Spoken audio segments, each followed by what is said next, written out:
La quarta i última prova de la GM Power Bar Marathon BTT s'ha celebrat a l'estació andorrana de Soldeu. Puntuable també per la Copa Catalana Internacional, ha estat clau per proclamar els nous campions.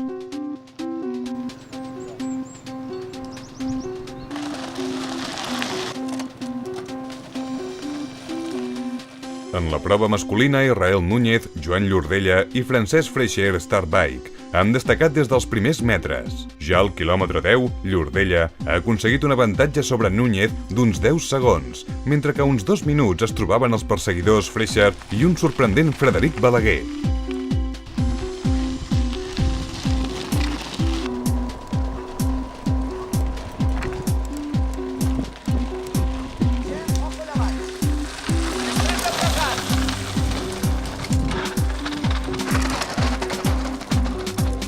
En el començament del descens més espectacular del dia cap a Canillo, s'ha produït una espectacular caiguda que ha afectat els 5 primers classificats. Qui s'ha endut la pitjor part ha estat Israel Núñez, que s'ha vist obligat a abandonar.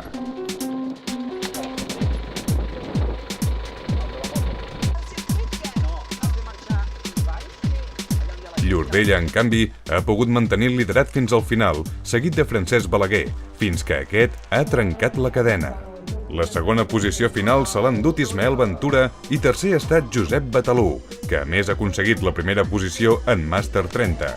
Guillem Muñoz ha estat el tercer classificat de la categoria Elit. Pel que fa a les dones, Sandra Santanyes Massi s'ha col·locat en primera posició només començar la cursa. Ràpidament ha aconseguit bones diferències, situació que s'ha mantingut fins al final. Santanyes ha quedat primera. Neus Parcerisses, segona, resultat suficient per aconseguir el campionat. I tercera ha estat Mariona Càtedra.